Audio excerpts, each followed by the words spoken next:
All right, ladies and gentlemen, welcome to another episode of Ideas. I'm your main homie, Eddie F. Diaz with... At peace_Patty B. All right, guys, you guys are listening to 22 West Media, the next wave of K-Beach. 22 West Media is 22westmedia.com, 22 point something, 92.3, something like that. Just covering my bases. I know that's not all in there, but we'll get that later on. You guys are officially watching this on the YouTube channel. I know that's going up today for sure. So thank you to all the audience over there. Now let's just get into this. Patty B brought some very special guests in. Patty B, you want to go ahead and do the introductions? Well, you know what? You're going to have to help me with your last names. We have Winston here. Winston, pronounce your last name. Thank you, Patty. Winston Delorier. Delorier, political science undergrad, member of the Party for Socialism and Liberation, and a contributor to the online editor of Liberation News. Correct? That's correct. Well, welcome. We look forward to getting into some details. And you brought Adon. Yeah. Did I say that right? Yeah, you said that correctly. And enlighten us with your last name. Yeah, my full name is Adán Plasencia. Very good. You said that much better than I ever could have. You are a journalist from Liberation News, and you actually accompanied Gloria La Riva, Yes. an organizer and presidential candidate for the PSL, to meet the Caravan in Mexico. Correct. So what exactly did you guys do? Yeah, I guess just to start off, right before the midterm election, we were able to see that both the Republican Party and Trump specifically were attacking this caravan that had emerged and came out of Honduras and Central America.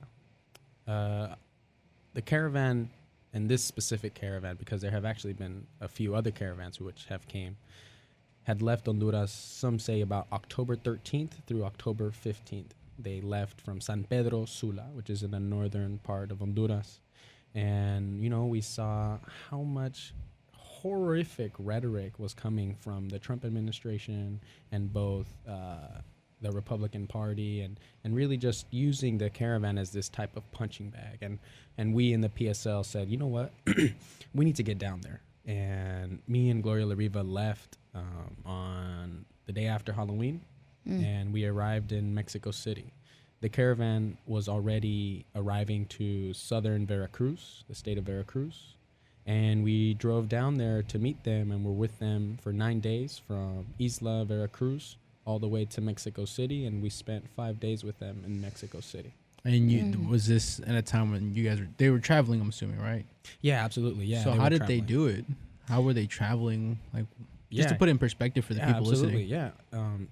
The main form of traveling from leaving Honduras up until getting close to midway through Oaxaca and then being directed into Veracruz, their main form of movement was walking. I think one really central image that has been seen in the caravan is the use of strollers. Strollers are supposed to be this product that is used in streets and in urban areas. You take it to the mall. Yet these folks were using their strollers to carry their children thousands of miles, all the way until they reached the border. They brought their strollers all the way from over there. And they were walking highways. Yeah, they were walking. They mainly walked. In Mexico, there's two types of roads. There is an autopista, which is a toll road, and then there's a libre, or a freeway. And most of their travel was through the freeway because it was less dangerous, because more people drove on the toll road. And so most of their travel up until Veracruz was mainly by walking. Every day they would wake up in the morning and walk, whether it was 20 to almost 40 miles a day. Wow. Yeah. That's just an indication of how people want freedom, just want basic civil rights and freedom. For our listeners, can you give us an idea, for people that maybe aren't familiar with what a caravan is and who was actually in the caravan? Yeah, absolutely. I think the types of people we were able to meet, I think in its majority, this first caravan, the one we were able to meet, because then later, a few weeks after, there would be a second caravan. But the first caravan that we were able to be with, in its majority, were Hondureños, were people from Honduras. And I would say that there was a handful of people from Guatemala and El Salvador. And even actually, ironically, some people from southern Mexico hopped onto the caravan. But just to speak on who was a part of the caravan, a lot of it were youth. We were able to meet 15-year-old boys who were traveling alone.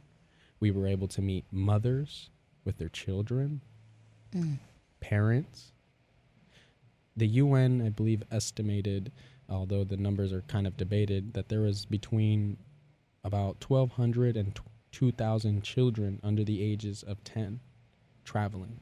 I met a mother one morning who, there was this tortilla company which was attempting to only move people from a town to another town of just women and children.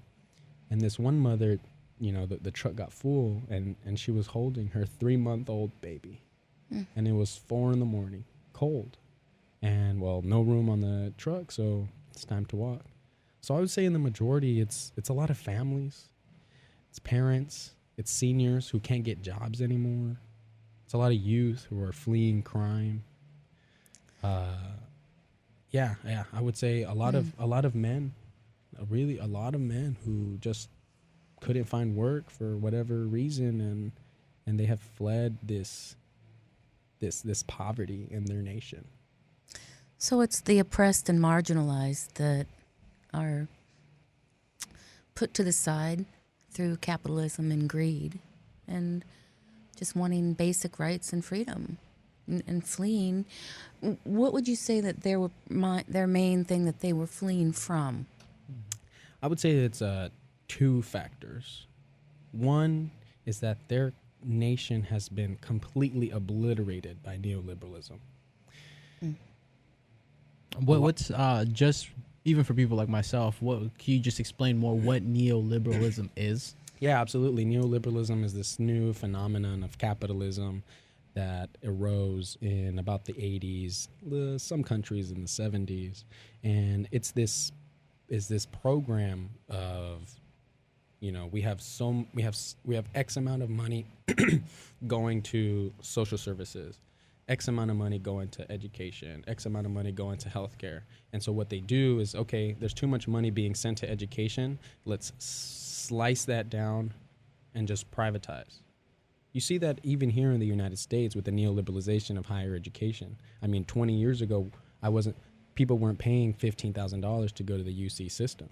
They were paying maybe $1,000.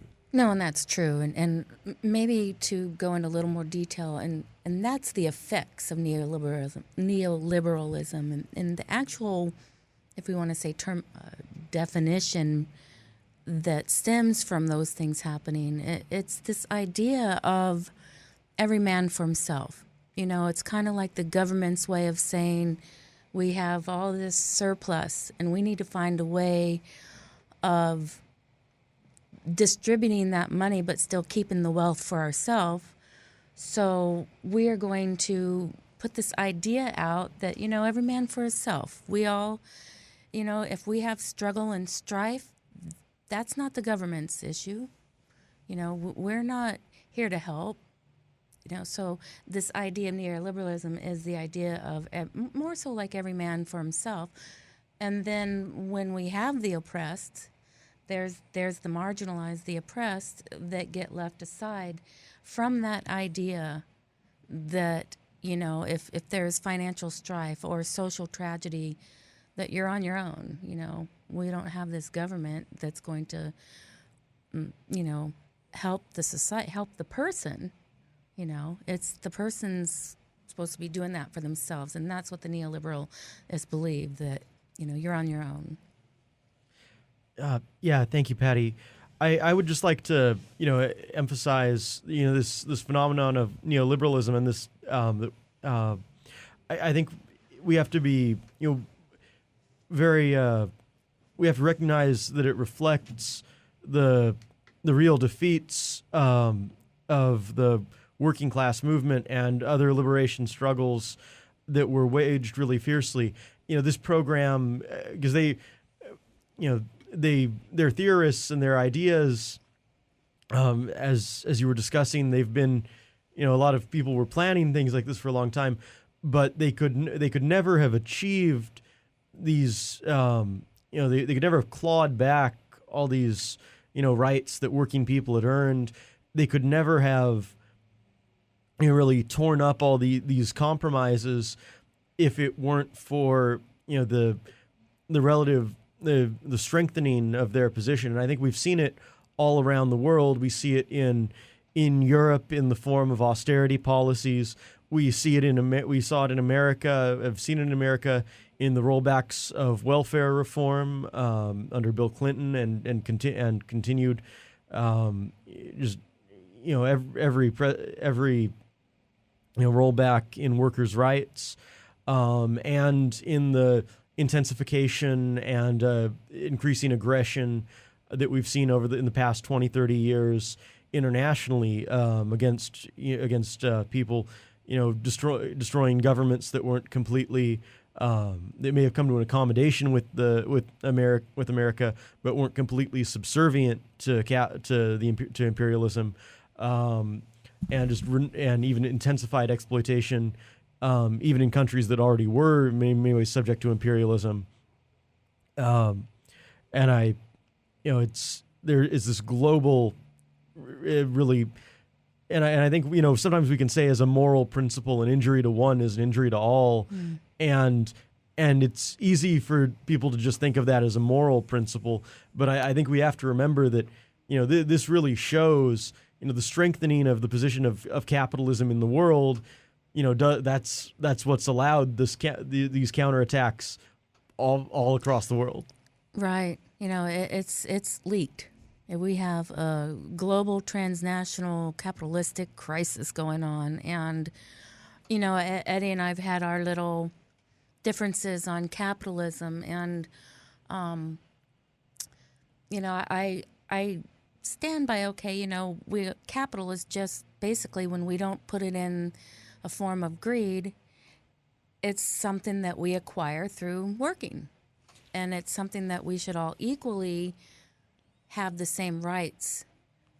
But when it gets out of hand and it's gone global and it's caused things where humanity is being crushed, that's where I start going, wait a minute. It's nice to earn some money and maybe get some nice things for yourself, but when it starts to inflict itself on humanity, then that's when we do have a crisis. I think that anything in extremes is bad, right? And I get that, capitalism just allows so much room for greed. Anybody can say, oh, I want more. And there's no way you can stop that, because the whole point of capitalism is like, oh yeah, get it, whatever you want, right? But what do you guys think is the best way? What do you guys think would be the best type of society, if I may ask? Well, the Party for Socialism and Liberation calls for a planned economy. We call for the great productive forces that we now have in the world to be directed, not to be ruled by the profit motive, but to be directed according to human need, according to a rational plan. So much of what goes on in our economy, there's so much productive work that could be being done to better all of our lives, to better the lives of people across the world. And it's not that we don't have the means to do it. It's not that we don't have the people to do it. But it's not profitable.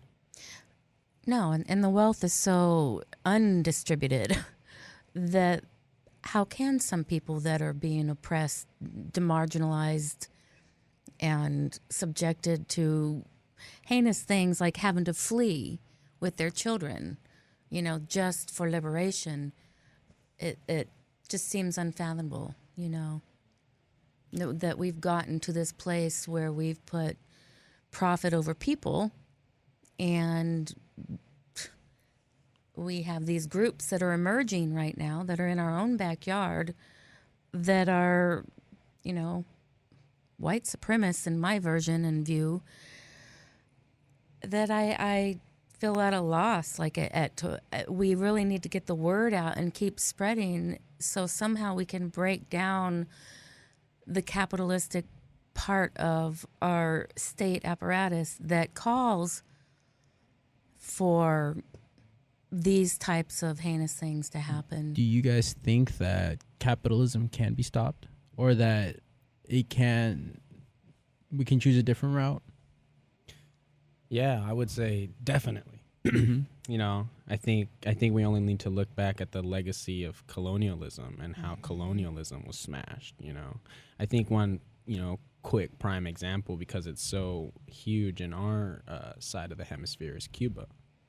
You know, Cuba was ruled by the Spanish, and then Fidel Castro used to say that the Cuban Revolution started when Jose Marti was fighting for liberation in the late 1800s, and it never really was able to happen and fully be completed until we, the people in the times of the late 1950s were able to struggle and then come and achieve power. And so I think not only in Cuba, but also in other parts of the world, fighting against the French, fighting against Italians, fighting against the Portuguese. At some point, some people fought against the Japanese, against the Germans.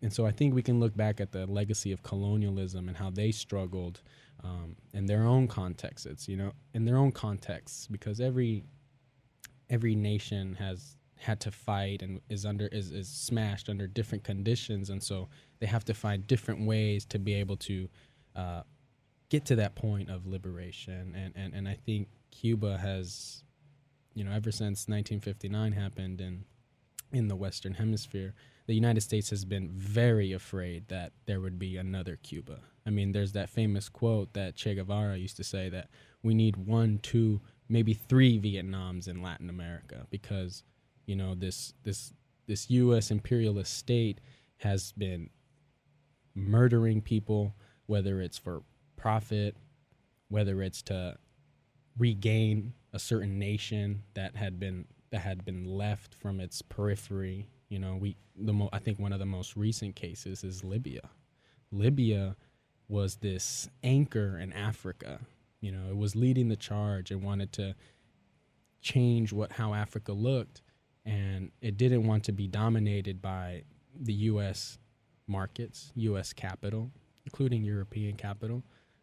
And come 2013 and a few years before that, under Obama, the Libyan state is smashed. And Hillary Clinton, that famous quote, "We came, we saw, and we conquered," I think is what she said. So I think we need to look back at the legacy of colonialism, see their strategies and their tactics and the ideas that they were nourishing, and we need to take what's best from all of those, see what their mistakes were, and I think a really important thing is to elevate consciousness. And I think that's what we're doing here today, is that we're discussing, throwing ideas back and forth, questioning each other, debating. Yeah. And so I think this is a part of increasing consciousness in the United States. And I had the privilege to be able to go down and meet the Caravan and be able to bring my experiences to here to the U.S. working class. If I've been reading a lot of, not a lot, but into Native American culture, and just their belief, their religion. It was take what you need and give what you have that's extra. Just here. And I love the concept of, in nature, everything provides. You didn't have to have any worries. Your only worry was surviving, right? And before I really started reading all this, I was a huge, capitalism, So now I'm in this little boat of whoa, what is out there, And for you guys, what do you guys believe? Yeah, what's your guys' beliefs?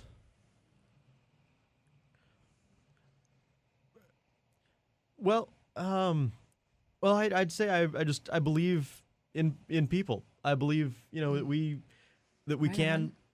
Oh, yeah, I think that we can, act we can come together and do something better. That working people can organize themselves, and I don't think it'll happen automatically, and it won't happen overnight, and it won't happen easily, but I think we can get together and organize ourselves to address the problems that we're facing, and unfortunately, I think if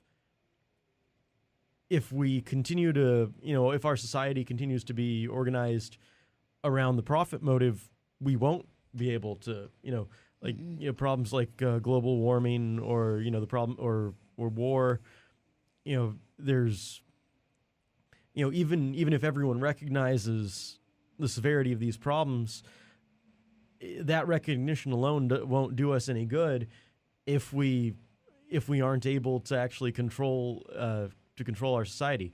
I think it's, if you kind of look at,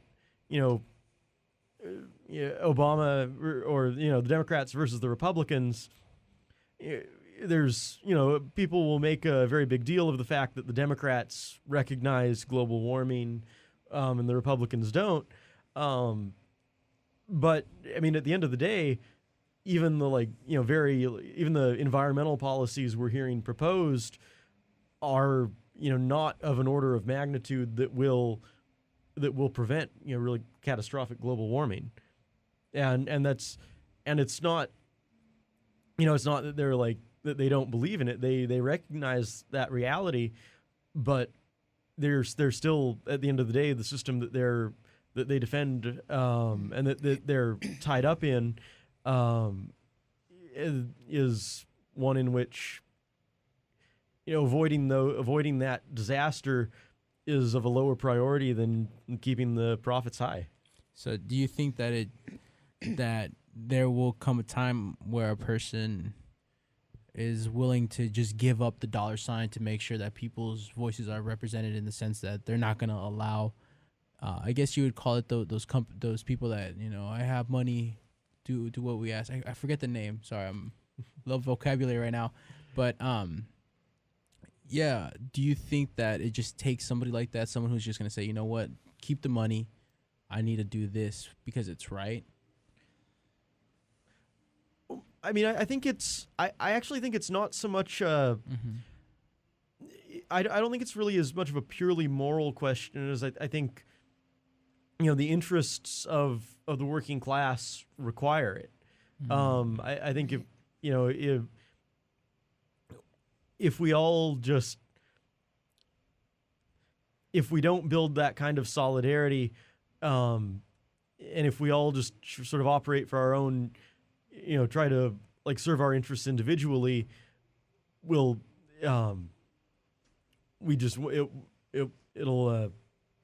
won't be able to address these problems. I think it's, and the morality of it is, it's an important part of, building that kind of solidarity. But I think it's really just the circumstances are, are really not leaving us any alternative.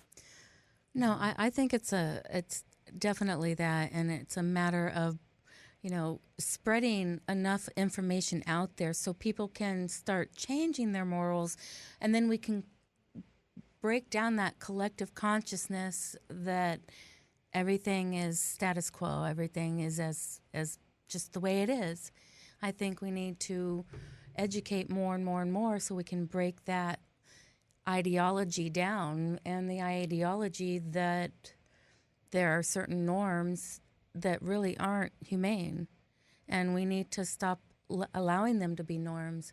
And we also, I'm definitely an environmentalist, so I'm going to put this out there in terms of global warming. Of course, I believe in it, and we do need some changes, and there's some ideas that, we have to collectively change in that area. But the one way that we can start is by not supporting some of the products that cause damage to our environment. I think that's really honestly the biggest thing, especially in a capitalist society, is just understanding where your dollars go, and being able to say, hey, look, I'm not going to support this company, or I'm not going to support this bank, or I'm not going to support this institution because they're supporting all these other things. And that's great. That's going to work for people that have the money and they can say, I'm not supporting that. I'm not behind that idea that's going to corrode our environment or corrode the human culture of a certain race. You know, the people that do have the money and that are comfortable can say that. And then we have those that don't have the money, that maybe they go to the Dollar Tree and that's all that they can have. And then so then that's where we get into really pushing for some movements. But definitely, I think it's a matter of educating ourselves to break down the ideologies that uphold this capitalistic system that we're in such a transnational crisis with. So you guys think the solution comes from within, kind of thing? Within ourselves or within our nation? Well, I mean, like how does it start? You know, how do you know, you're talking about that this change has to happen. Like, how does it start? I think one of the most important things is organization. Organization. I think you know, the capitalist state is completely organized because we see their police, we see their ICE people, we see their overseas foreign troops, we see that they're organized to a point where they have these nonprofits, or they have these these think tanks that are spreading certain ideas. They take in certain academics to push a certain idea. So I think that a really crucial, important thing is to join an organization. Me and Winston are part of an organization that's a revolutionary organization here in the United States. And you know, we work with other organizations, whether it's on the topic of police brutality, whether it's on the issue of the environmental issue, or you know, and our organization is involved in various struggles. And I think that's the important thing, is that to be able to bring all these struggles together, get them to a point where we're highly organized, where you know, we have a program. You need to always have a program in your organization, and you need to also not only be able to understand the reality that we're living in presently. You know, it's one thing to be able to interpret history, but it's another thing to be able to envision the future, envision what we want. You know, if we look back at the Black Panther Party, which was a revolutionary organization here in the United States, they said, black children are not being fed. Let's create the breakfast program. You know, people get like stuck in like that nostalgia that, oh, the Black Panther Party was just about guns. But no, the fact that they held guns and defended themselves and their communities was not the most threatening thing to the state. The most threatening thing to the state was the fact that they were creating a breakfast program, was the fact that they were becoming, in a sense, autonomous, that they had clinics, that they had education programs, that they had schools, and they were, you know, they were trying to make sure that all the human needs were met of the black community. And then they were like, yo, we can't just organize by ourselves. We need to organize with our Mexican American brothers and sisters. We need to organize with our Native American brothers and sisters, and that's where AIM comes in. We need to organize with our Puerto Rican brothers and sisters. And so they begin to create this coalition of different groups and different organizations. And they begin to bring everyone together in a program. And so that's why, you know, I think that the most critical thing is, even if you don't join the PSL, but you join another organization and you get involved and you make that effort to be able to learn how we got here, what's wrong with our society, and what do you envision for the future. Right. You know, coming back to the PSL then, and let's talk a little bit more, rounding back to some of the tragedies that do happen because of what we've talked about, capitalism and correcting some wrongs. And one of those wrongs is what's happened in that caravan.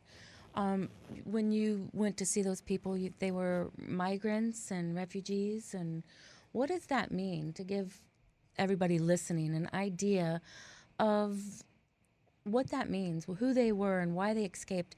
And I also hear that tear gas was used at the border. So what were the experiences with that and the people, like I said?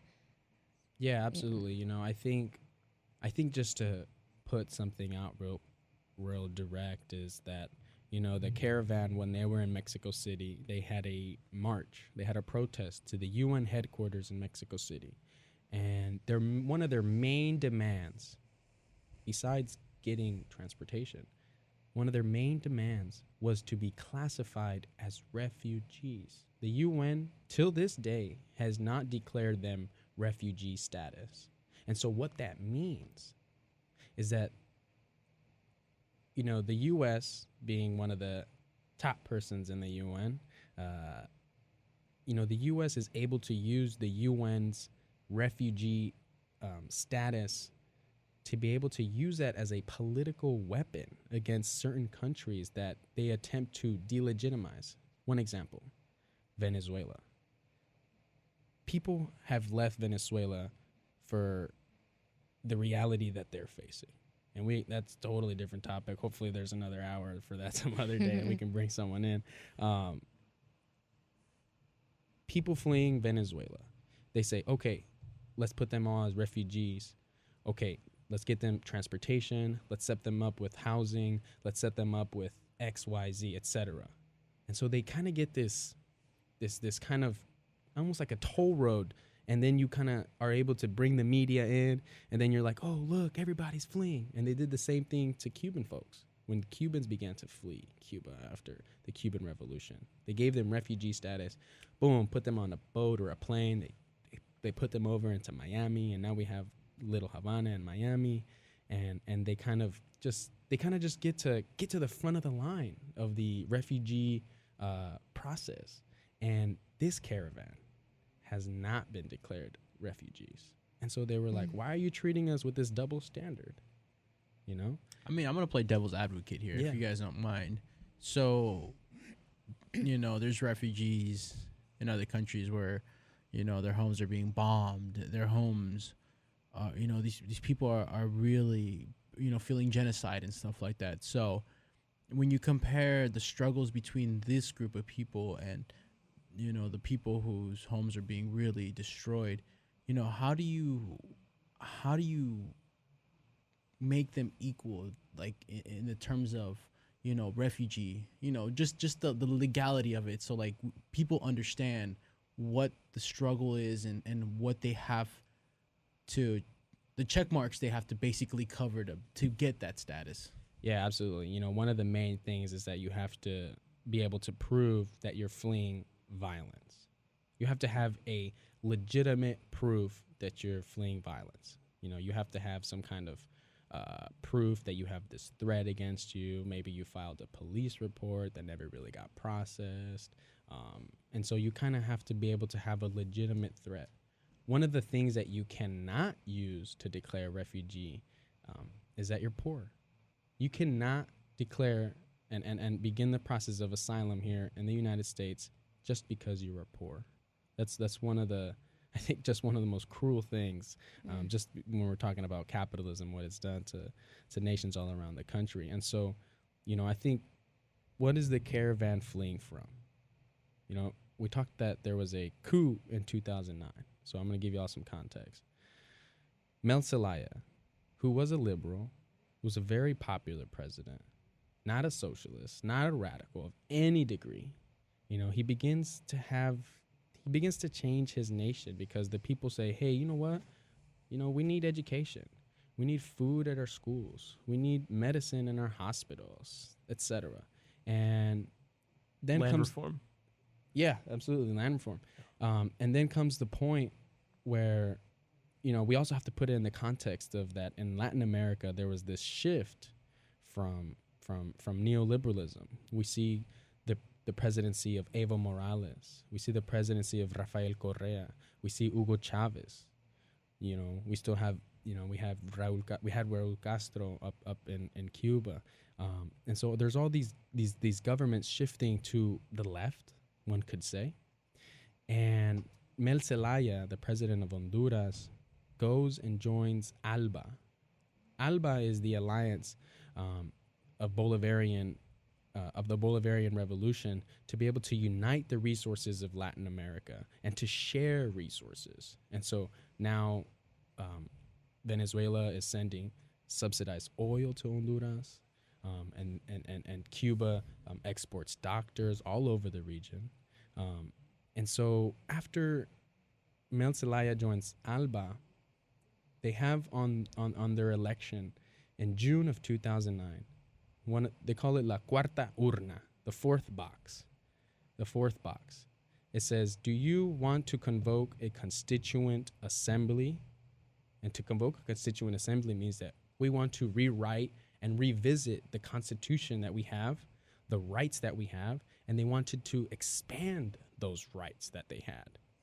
And, well, we arrived to the day of the election, and on that same day, there is a coup. There is a military coup where they kidnap Mel Zelaya from his home, fly him out of the country from a military base, and then there's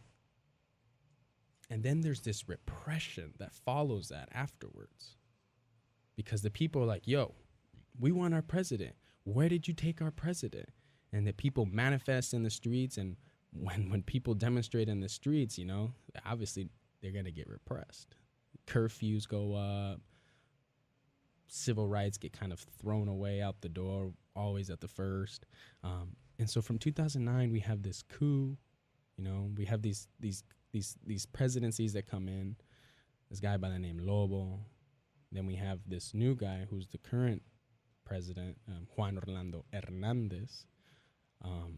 And last year, in November of 2017, there was a new election where Juan Orlando Hernandez was fighting, was going in the presidency against a guy named Salvador Nasralla. And come the day of that election, it was actually November 26, 2017, the people come out and say, you know what, we want Salvador Nasralla in the polls, and halfway through the day, you see that Salvador is winning. Something happens. The medias all get shut down. When they come back up, all of a sudden, Juan Orlando Hernandez is winning. And the people are like, what's happening? And just like that, it looks like Juan Orlando Hernandez has stolen the election.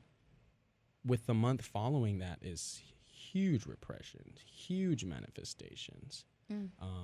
And it's in this context that the Caravan is I wouldn't say is born, because earlier this year, and I believe in April, there was another Caravan, one that hadn't been really publicized.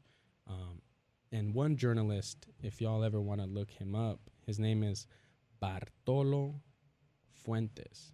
He is a Honduran journalist, and he gave a press conference in Mexico City, and he said, the foreign ministry themselves on their website say that between 200 and 300 Hondurans leave every single day from the country. They admit that on the foreign ministry website.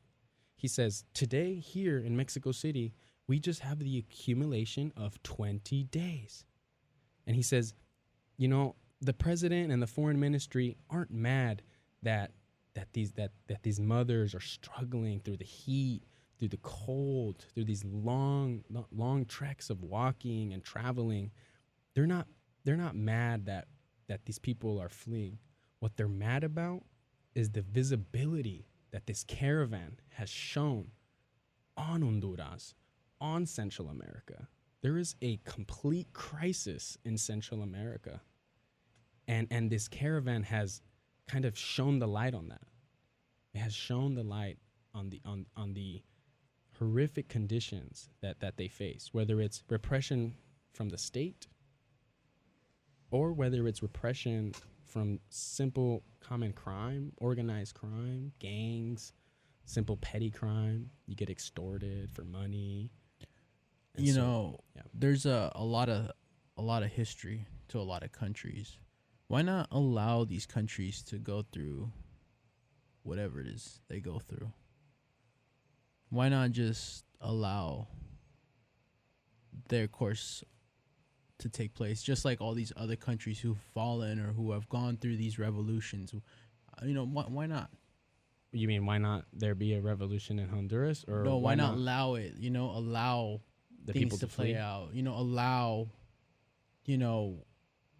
Just U.S. history is ugly. You know what I mean? But it went through what it went through, and now look where it's at. And I'm just playing devil's advocate, but what I'm saying is, like, why not allow these countries to do what they're planning to do? Why get involved? That's precisely. I'm sorry, I didn't mean to interrupt. No. Or I would just say that's precisely what we call for in the PSL. We're not saying America should force a good government on Honduras. Mm-hmm. We're saying America needs to stop forcing these tyrannical governments on Honduras.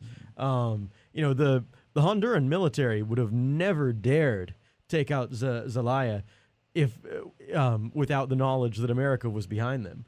And in fact, Hillary Clinton in her memoir kind of talks about, she's kind of careful in how she talks about it, but she basically admits that they supported the overthrow of that presidency. And I also very seriously doubt that the election would have been stolen from Nasrallah if the incumbent hadn't known that he could count on American support. And so, that's absolutely the view of the PSL. We need to stop American interference in these countries. Interesting. I think America interferes because we have investments, we have things we need from other countries that help keep us on top too in terms of our wealth as a country. I believe that. Does that make sense to you guys? Yeah, absolutely. I think, people, historians and folks have termed, these nations in Central America the banana republics. And what is that history? What is the history of Dole and Chiquita and United Fruit Company in Honduras? And I believe the first concession to a banana company was in 1899. So since 1899, the United States, a corporation from the United States began investing in Honduras. And so there's this long history of these huge struggles between the peasants. Honduras has a majority agriculture economy, and these lands that these companies were able to grow their bananas on, these banana plantations, they were leased these lands on $1 for 100 years. And in 1999, they were supposed to give back the lands, because they had leased it for whatever years. The government in Honduras legalized those lands for the companies. And so you see that the U.S. corporations will, use their money. At times they need to pull some weight to some Congress people. They need to pull the jacket of the president. Money's power, huh? Absolutely. Money is definitely power. Definitely, it's definitely power, and I kind of go back to that old saying, and the root of all evils, if we allow it to be. It can break us down as a nation or build us up if we learn how to use it equally and distribute it without racism or ageism or any kind of ism that's going to repress a person from any country. And I think that's where we need to get the idea out that capitalism is global and countries are depending on each other or being involved with each other in many different ways. And we, as lay people, a lot of us don't really understand what's going on. We're fed these ideas to keep perpetuating this system that allows for oppression and exclusion of people and people becoming surplus labor because we have so much overaccumulation. We don't know what to do with the wealth, other than well, we know what we need to do with the wealth, but it's just getting perpetuated. So, yeah, we need to really educate ourselves on all these things that are happening in the world and realize that it comes down to one thing, and that is capitalism and how it has infiltrated itself in almost every bit of life. I mean, we have even commodified love. We have TV shows that commodify love. How have we gotten to a society where we need to even place value on love to make money? And so when we start looking at what ideas are perpetuating these injustices and atrocities and see them in a way that even the layperson can understand, that's when change is going to start coming. And also, I believe, it's not just about our society. It's about how we feel and what we do to ourselves to empower ourselves as people with our body, our mind, and our spirit so that we can go out and be healthy in this world and empower our world, empower the culture we live in, our societies, our groups of people, our tribes, so we need to learn how to empower ourselves too. It's not all about society. It's not all about the individual. It's about empowering ourselves as people, as individuals, to empower ourselves as a society. And how do we do that? Is through being awake. Yeah, I agree, and I think that's a really important note that we've talked about some really horrible stuff, and there's a lot going on that it's easy to get depressed and bitter and cynical when you see there's so much of what goes on. But I think what you just said is crucially important. We need, and this is also a big part of why I think organization is important. We need hope. We need optimism. Mm-hmm. We need to. People need to know.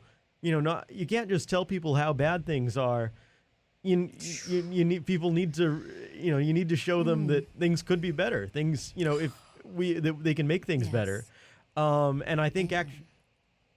And to go back to something you said earlier about kind of some of these right wing extremist or like white supremacist movements or some of these other really disturbing trends we're seeing.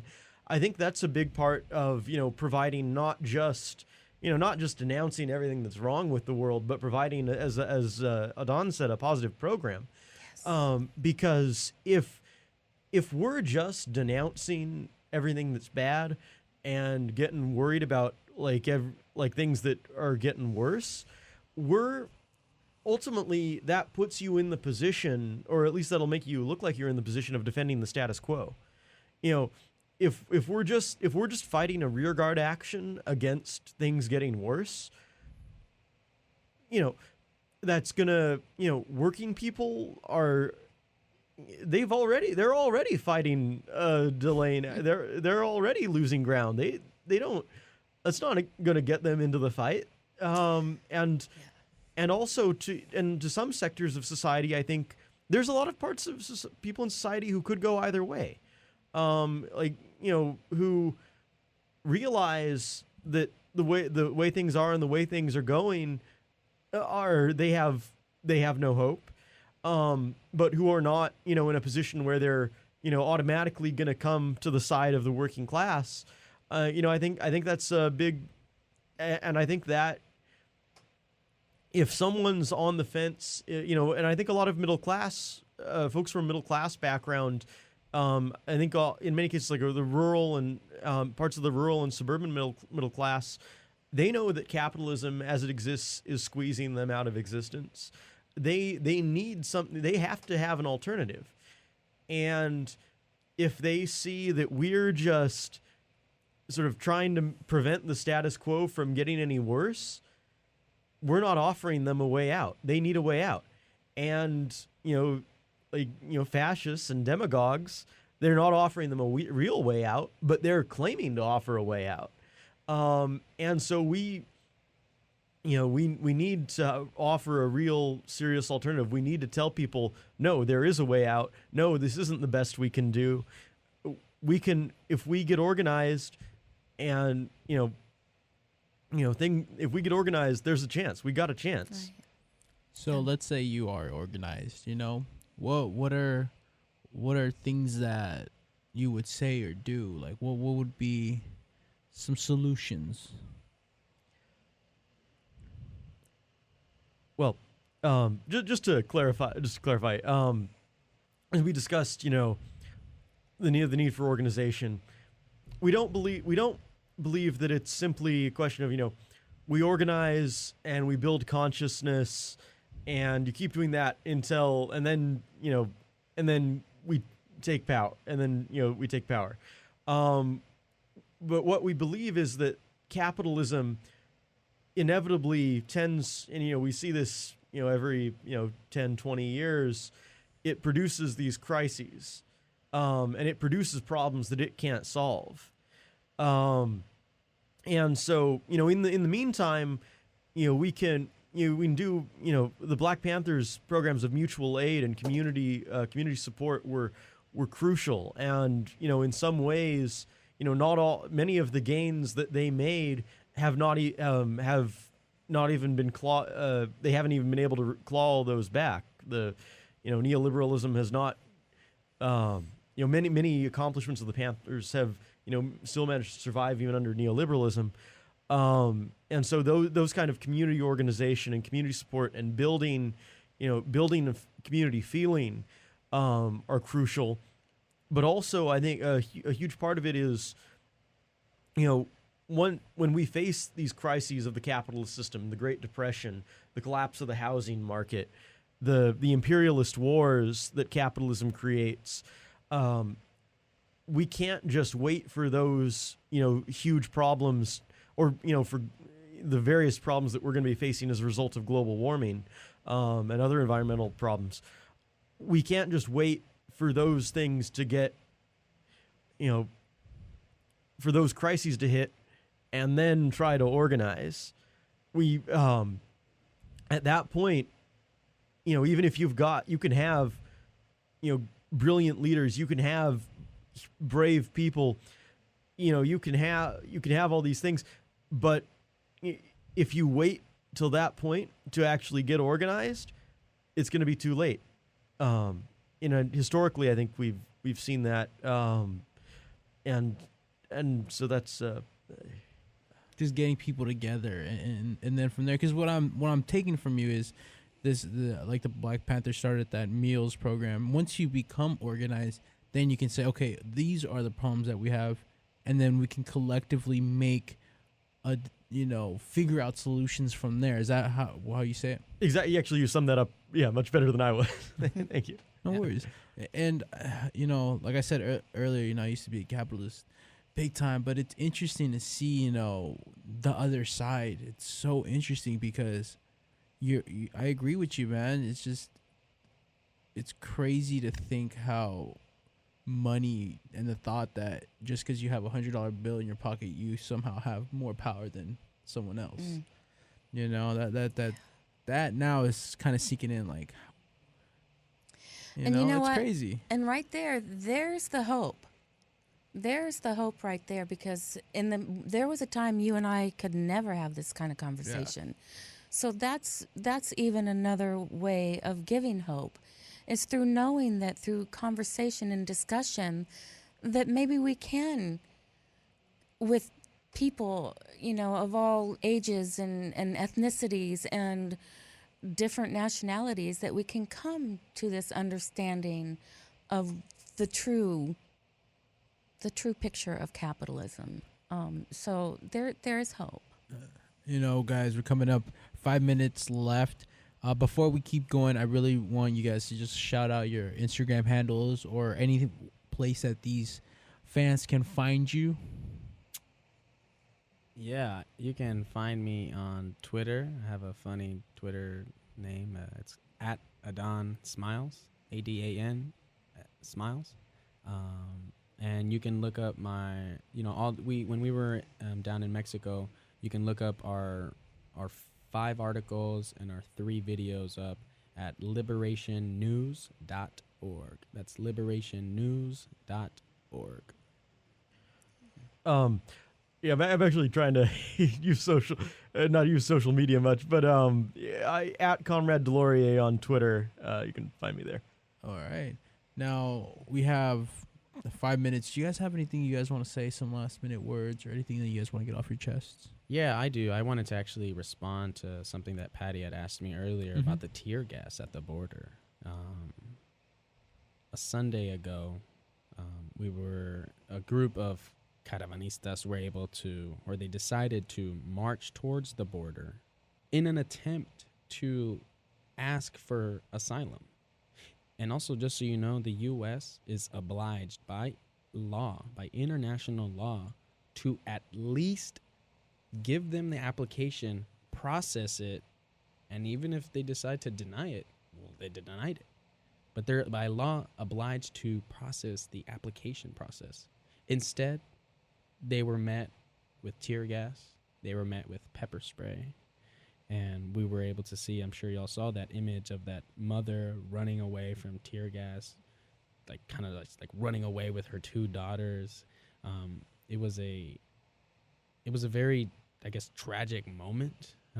Now that they've arrived after 2,500 miles traveling desde Honduras, they arrive at the border and they were met instead of with open arms, as the Statue of Liberty says, right? There's that famous quote. I forget what it says on it, but you know, that we welcome all your poor and all these folks, yet we have these folks who are fleeing a country which was put in this situation due to the U.S. state deciding to smash their president and everything that they were attempting to do for their people. And now people, out of the feeling of hopelessness, have left their country, have left everything they know, and they've traveled so far to only be in a semi or equal miserable state. They're divided in these shelters, and they have really low resources of running water, hardly any food. You know, it's been raining, so they've been completely drained out. And so I just wanted to comment a little bit on those things. And a lot of organizations, and we have joined with other organizations in a nationwide call of action. On that same day that they were tear gassed, we were a part of, our organization was able to organize and co-organize in 25 cities in the United States, demanding let them all in. And that's all I wanted to say. We have two minutes. Would you like to say anything? Oh, well, just, kind of in the spirit of, revolutionary optimism. And, I think these discussions are what it's very easy, and you see it a lot online in various forms, when people talk about politics, when people talk about these issues, and the really pressing problems, it can't all be about, if you disagree with, we may disagree, but we should try to talk. We should try to talk. If there's a very great line. It's been a while, but if the people talk to you, if they say 3 things and 2 of them are right and 3 of them are wrong, talk. Take those 2 things to heart. And we need to. It's so many people who think of if we're really trying to change things, we can't afford to be self-righteous. We can't afford to. We're only the working people are only going to solve this. We come together and we talk about these things. Right. So we would say the bottom line is open the dialogue of communication with each other, start connecting, educating each other with what's going on, join some associations, and start making some movement to change. All right. Sounds like a great episode. We're sure going to have you guys back. Patty B, you have anything else to say before we leave off? You know what? let's just start, like I said, opening our minds to change, heal some things within ourselves, empower the world, start with peace in, and then go peace out. All right, guys. Thank you for listening. We'll see you guys on another episode of Ideas.